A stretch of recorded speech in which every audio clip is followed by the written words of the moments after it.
Is y'all better now? Yes, I lied to you. Let's talk about one of the most haunting, emotional, and straight up wild endings in recent horror, Sinners, 2025. A vampire film set in 1932 Mississippi with blues music, family trauma, and a whole lot of blood. Yeah, it goes hard. But the ending? It doesn't just wrap things up, it transcends. Welcome back to your nerdy show. I'm your host, Spoiler Master. So let's unpack what actually happens to Smoke, Stack, and Mary, why Remick went after Sammy in the first place, and how that bittersweet post-credit scene sets up a sequel that could take the story in a completely new direction. All right, deep breath, because this one's a ride. We've been gone a long time. We back now. Remick the Vampire. Let's start with Remick.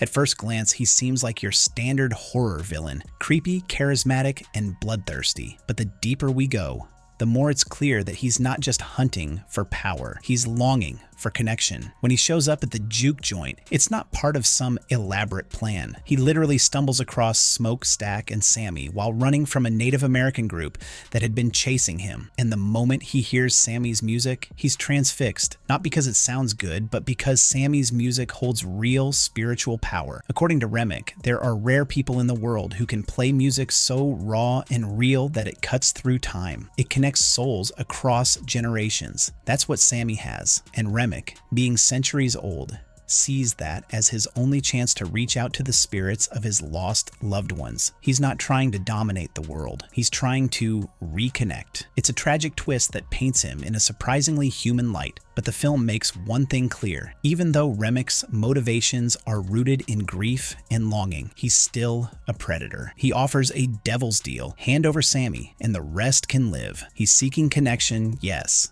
but through force, through fear. That's what separates him from the people he's trying to reach. He wants love, but he doesn't understand how to give it. That's right. And you are? We just came here to play.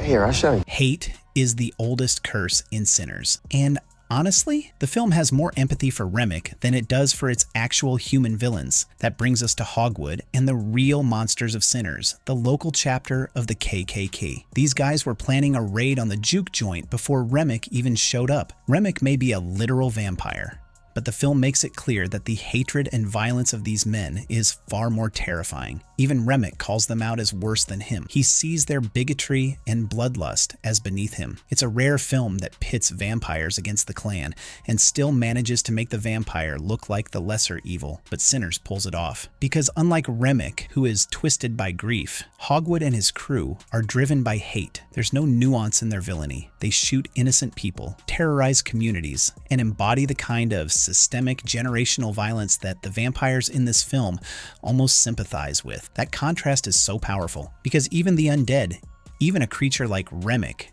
sees the racism and cruelty and says, this is monstrous. So when Smoke kills Remick, it doesn't feel like the climax. It feels like a step in a much larger reckoning. Smoke's final stand. And that brings us to Smoke, easily the emotional core of the film. Smoke is one of the only main characters to survive the carnage at the juke joint. He fights with everything he has to protect Sammy, and when it becomes clear that the clan is coming, he makes the choice to stand and fight. He could have run. He could have taken Sammy and left, but he doesn't, because this isn't just about survival for Smoke. It's about justice. It's about stopping the violence that's haunted his family for generations. And yeah, he absolutely handles the KKK in one of the most cathartic scenes in the whole film. It's brutal, it's earned, and it's not just for show, because Smoke pays the price. He gets wounded, not a dramatic explosion-style movie death, a gunshot, one that could possibly be survivable, but we know it's not, because before going into that final battle, Smoke takes off the charm Annie made for him, a pouch that had protected him since the war. He even used it to fend off Stack when Stack turned vampire, but when he takes it off, it's like he knows this is it. He's going in with nothing but his rage and his heart. And then the ending happens. That moment when Smoke sees the spirit of Annie and their baby daughter. It's quiet. It's gentle. He drops his cigarette because he doesn't want to bring any smoke to her. She calls him Elijah, his real name, and it's over. That right there, that's not just a death scene. That's a release. It's a man who's carried so much pain, so much weight, finally being allowed to let go. That ain't your brother. Sammy's music is more than a sound, but while Smoke finds peace, Sammy finds purpose. There's this tension through the whole film about whether Sammy should give up music. His father tells him it's dangerous. Smoke, even Stack at times, warn him that it's going to bring darkness into his life, and they're right. His music does attract evil, but it also reveals truth. It's the only time people really see him. It's how he connects with others. Perline, Delta Jim, even Stack. All of those relationships are built through music, and Sammy knows it. That's why, in the end, he doesn't stop playing. Even after everything he's seen, the death, the violence, the supernatural horror, he holds on to his music because it's his way of keeping the past alive, of staying human, of reaching toward the future. The film shows us that Sammy goes on to have a long, successful career, and it makes sense. He never gave in to the fear. He chose to believe in the power of what he played, and that's what saves him. Woof, woof.